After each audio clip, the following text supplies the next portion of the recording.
Oh, I'm sorry. Did I ruin your liminal space? It's fine, I'll just go. Liminal spaces. They've been everywhere on the internet in the last couple years. And if you're a young person, there's a pretty good chance you've run into them in some way.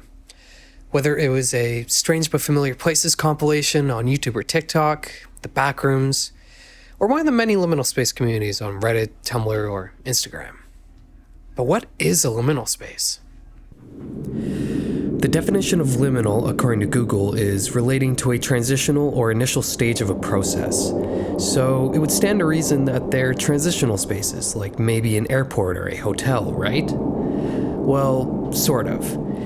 If we look at some of the most popular liminal space posts, most of them don't actually follow this definition. The most blatant examples being pictures of homes, which really couldn't be less liminal, right? So, what really is a liminal space then? Let's dive a little deeper. Okay, before we go any further, I want to talk a little bit about memes. And no, not that kind of meme. I mean the original definition of the word meme. It was a term coined by Richard Dawkins in 1976 to describe an idea or behavior that spreads from person to person within a culture. I'm going to use the word meme a lot in this video, and it's always going to be this meaning of the word. I think liminal spaces are a perfect example of a meme. They're an intangible idea that we understand subconsciously, but it's hard to put into words what it actually is. Okay, now for a bit of history. The term liminal space has been used a few times before the liminal space meme was born. I found an article from 2003 that talks about the liminal spaces between text and illustrations in children's picture books. This blog post from 2011 talks about the liminal spaces between your origin and destination on a train trip, which, I mean, yeah, that's pretty on point with the modern idea of a liminal space.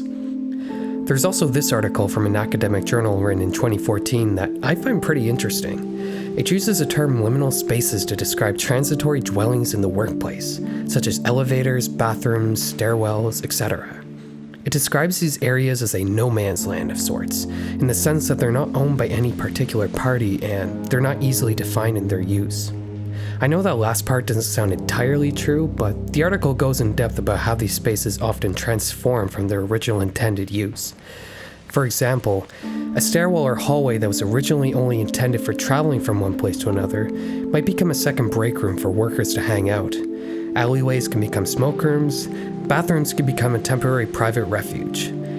The article also talks about how because the secondary uses of these places aren't clearly defined, there's a sense of uncertainty and possibly even lawlessness that goes along with them. For example, it's unlikely you would see a worker taking a swig of liquor in the break room, but they might do it in the stairwell or the bathroom. I think this is a really interesting interpretation of liminal spaces.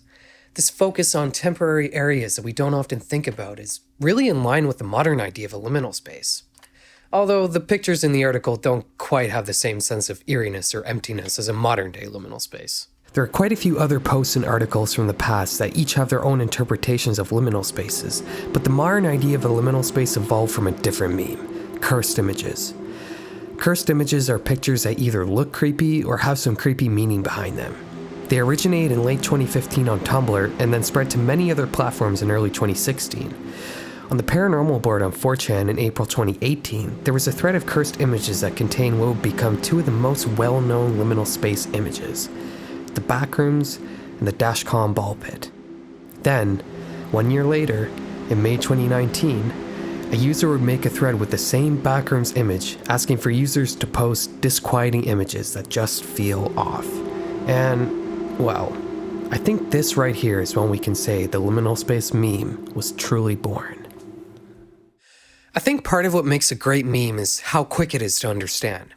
And liminal spaces appear to be instantly understood. There's no cooking time. It came fully formed right out of the gate. A lot of the images in this thread would go on to become some of the iconic liminal space images that still get reposted to this day on Reddit. Speaking of Reddit, about 1 month later in August 2019, the Liminal Spaces subreddit was created, with the description reading, "A liminal space is a time between the what was and the next. It is a place of transition, waiting, and not knowing. Liminal space is where all transformation takes place if we learn to wait and let it form us." While the liminal space meme may have been created in 2019, it truly blew up in 2020 during the start of the pandemic. I don't think it's too much of a coincidence either. After all, it was a year when everything was empty and the future was uncertain. I know personally this is when I got into liminal spaces, although I've always been inspired by similar motifs and I've taken quite a few crappy pictures over the years that follow a similar format to liminal spaces. Enough about me though. Let's try to pinpoint what exactly makes a space liminal. The immediate thing that jumps out when you look at these pictures, and it's something I think that every liminal space has in common, is that they're almost always devoid of life. There are no people or animals to speak of, and even plant life is sparse or just not there at all. Grass in liminal spaces often appears to resemble astroturf or maybe even carpet. I think this is probably the only mandatory component of a liminal space. Like, if I were to take this liminal space here, and then add a cat and some kids playing to it, well, it's just a front yard now. Keep the sterility aspect in mind because I'm going to return to it a little later in the video. Another factor in liminal spaces I've noticed is the quality of the picture itself. It's quite common for liminal space pictures to have the look of heavily compressed pictures uploaded on the internet in the 2000s, either taken with flip phones or cheap digital cameras of the same time period. I find that a lot of these liminal space pictures might not even be considered liminal if it wasn't for the poor quality of the picture. Okay, so we're on location at a potential liminal space, and I want to do an experiment. So I'm going to take a picture with my iPhone, and, well, it's okay, but I think it could be a little better. So now we're going to take the same picture, except this time we're going to use this 20-year-old digital camera. Just got to turn it on, give it a second. Okay, so let's see what this looks like.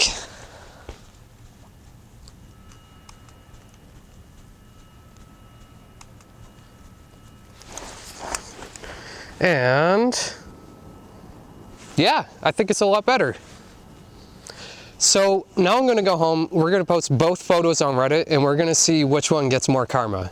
Okay, so both pictures have been on Reddit for a little while, but before we talk about how much karma each of them got, I just want to go on a little tangent about the pictures themselves. I'm just kind of like blown away at the stark difference between them.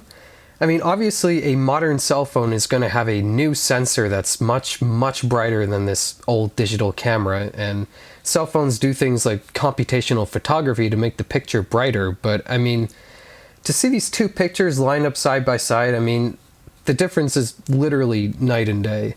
Okay, so back to Reddit. The iPhone picture got about 4 upvotes, which isn't very much, but I also wasn't really expecting it to get very many upvotes. The digital camera photo, on the other hand, got about 21 upvotes, which also isn't a lot, but it's quite a bit more. So yeah, I mean, successful experiment, I guess. I'm sort of torn on why exactly the quality of the picture is such a big factor. On one hand, you can say that a picture being worse quality makes it more vague and uncanny. But then again, if this was the only reason, we would probably see many more liminal space posts with much older pictures, but it still seems to be centered around digital camera photos. Very rarely is it ever film. I think this is due to another big factor in liminal spaces: nostalgia. And it goes well beyond just the quality of the photo. I think nostalgia is one of the biggest factors in liminal spaces. These pictures don't just have the quality of a photo from the 2000s, they also depict scenes typical of the same time period. And I don't think it's a coincidence that a very Gen Z phenomenon such as liminal spaces focuses so heavily on the 2000s. For a lot of us, this is when we had our early or even earliest memories. Liminal space pictures aren't only fixated on scenes typical of times when we were young children, they're also often focused on kid stuff. Whether it's indoor play areas, outdoor play areas, birthday parties, school, the list goes on. So it's not just nostalgia, it's childhood. I think childhood is not only a time of endless transition, it's also a time when we don't really understand everything that's going on around us. You have to rely on adults to guide you through almost every aspect of life. And I think this theme of non-understanding or vagueness is a significant factor in liminal spaces. Video games are also a very common sight in liminal space communities, and I think it makes sense for a few reasons. Any 3D computer-generated environment is going to have some of the common qualities of liminal spaces to varying degrees. They try to depict the real world as best they can, but it's obvious it's not real. Depending on the age of the game, some of these 3D environments can be really sparse and devoid of life. Mario 64 is probably one of the most commonly posted liminal space video games, and for good reason. It depicts a strange world with strange architecture, and it all just feels very empty. Source engine games are also a common sight in liminal space communities, whether it's screenshots from Half-Life 2, Portal, Gary's Mod, or empty Counter-Strike maps. I think Gmod is one of the best liminal space games, because playing for the first time is always such a weird experience. You start off in an empty map by yourself with nothing to do. You hear the far-off sounds of a city, but everything always seems to be at least a couple blocks away, no matter where you are. Once you start spawning stuff in, the feeling goes away, but those first few minutes are always strange. And along with Mario 64, the nostalgia factor is also at play here, since all of these games were released more than 10 years ago at this point. So context can be really important in liminal spaces, to the point where exposition might not only enhance a liminal space, it might actually make or break it. So yeah, I mean, this is an alright liminal space. It's a hotel, I guess. My swimsuit is still dripping water. Okay, yeah, that's like a hidden memory or something right there. This one's fine too. It's like another hotel or maybe a convention center or something. An IKEA that's been cleared of furniture. Oh, okay, yeah, no, I love that. That's great. Okay, so this one's just an old picture. I wouldn't say it's that liminal. It actually looks like it was taken with a disposable camera. This room was locked in an empty house and had remained untouched since 2003. I don't believe that.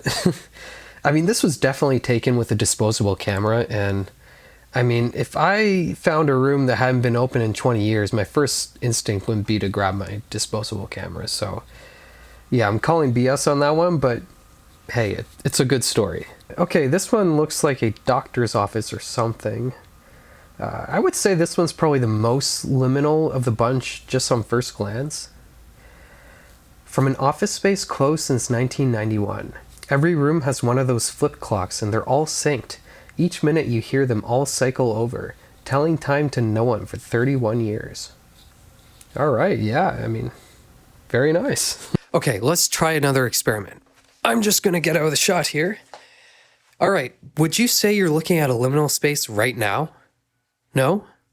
Well, how about this? Is this a liminal space? Or this? Or how about these? This one is one of my favorite liminal space posts, simply titled Out of Business. But this and other examples we just looked at present an interesting issue with liminal spaces. When it comes to context playing a factor in liminal spaces, it goes beyond familiarity with certain subjects. Overall cultural context is really important. Most liminal spaces on the internet are overtly Western in nature, and they rely on the viewer having familiarity with Western and sometimes even exclusively American experiences. YouTuber Wozniakowski uploaded a great video with liminal spaces from Poland and other post-communist countries. If we look at the comments section, there are many people not just from post-communist countries who find these liminal spaces more relatable than the standard American ones that are the most prevalent. Now, I'm a Canadian, but I did live in Poland for a few years, and I can see how these spaces are pretty liminal. But at the same time, I only ever lived in Europe as an adult, and the nostalgia-based liminal spaces here don't really work for me. Now, this cultural context thing isn't really a rule. You do see quite a lot of popular liminal spaces in many countries that aren't the USA. But it does affect what we individually consider to be liminal. If we take away nostalgia, cultural context, picture quality, familiarity with the subject, what are we left with? Is there such a thing as an unbiased universal liminal space that everyone can experience? Well, I think there is. If we take all of these things out of the equation, we're left with liminal spaces like these. Nature at dusk or dawn. It comes from a very primitive place, but it makes sense, doesn't it? Dawn and dusk are times when it's not so dark that we can't see anything, but there's still not enough light to completely make out everything that's around us. It's vague. Other creatures are either waking up or going to sleep. Most of them function in this level of light better than we do. We don't quite know what to expect. We hear sounds, but we can't visually confirm what's making them. We may or may not be completely safe. Okay, we're getting pretty deep into this, so let's back it up a little bit. There's something we missed. Aesthetics. Have you ever noticed that many liminal spaces have very pleasing aesthetics? They often have interesting colors, lighting, subjects, orientation, and a sense of symmetry. What's more is a lot of liminal spaces are just straight up art pieces, and they make up a good portion of the most popular liminal spaces as well. I feel like this is where we lose sight a little bit of what liminal spaces are. Are we experiencing that eerie feeling that liminal spaces give us, or are we just enjoying a piece of art? I know when I visit an art gallery, sometimes I'll just stare at a certain painting for a few minutes, taking it in. I often do the same thing with a good liminal space, but for different reasons. I wonder if at some point we're confusing the idea of experiencing good art with experiencing a good liminal space. But as a counterpoint, if I were to post a garden of earthly delights on the liminal space subreddit, it probably wouldn't get upvoted, because it's not a liminal space. Can we consider liminal spaces to be a genre of art? I think to some degree, yeah. But every definition of art seems to involve creativity in some way, so obviously we can't consider some unintentional liminal spaces to be art. But then again, some unintentional liminal spaces are literally paintings. Beksinski might not have ever heard of liminal spaces, but he certainly painted some pretty liminal scenes. If we consider liminal spaces to be a genre of art, it definitely falls under the umbrella of surrealism. Andre Breton, an early proponent of the surrealism movement, said in 1924 that surrealism was a means of reuniting conscious and unconscious realms of experience so completely that the world of dream and fantasy would be joined to the everyday rational world in an absolute reality, a surreality. Doesn't this sum up liminal spaces to a T? Liminal spaces often depict familiar scenes in an unfamiliar way, not unlike something you might see in a dream. Strange, but familiar places. Surrealism in the early 20th century started with a movement called Dadaism, which itself was a revolt against the rationalism and reason that ruled not just Western aesthetics, but also the capitalist machine that was and is industrial society. World War I had just ended with 10 million people dead, and with it arose a belief that the system might not be working. So artists threw out the rulebook and started making art that didn't make any sense. Surrealism took this idea of nonsense but made it more organized and approachable, focusing less on straight-up nonsense and more on dreamlike imagery. If surrealism arose out of frustration with a broken system, can we say the same thing about liminal spaces? After all, liminal spaces exploded during the pandemic, which was a time when the system was working particularly poorly, to say the least. With that being said, I don't think liminal spaces were a protest against tradition in the same way surrealism was. Rather, they were parodying what we were all seeing at the time, which were places that normally had people but suddenly didn't. A world turned upside down. Strange but familiar places. I don't think there's too much more I can say about what makes a space liminal, so let's take a few minutes to talk about people's reactions to liminal spaces. From what I've seen, people generally have one of two reactions. On one hand, you have people who say liminal spaces make them feel uncomfortable and they find them creepy and unsettling. But on the other hand, you have people who say liminal spaces are inviting and make them feel safe. I find this really fascinating. Obviously, an uncomfortable reaction to liminal spaces is expected and can be easily explained by the uncanny valley theory.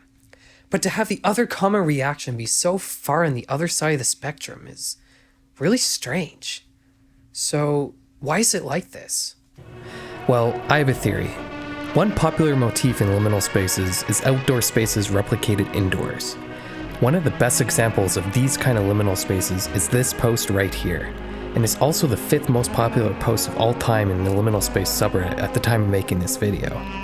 It depicts a Cold War bunker on a residential property meant to emulate not only a house, but also a yard, all underground. You'll find countless comments on this post with people saying they would like to live here.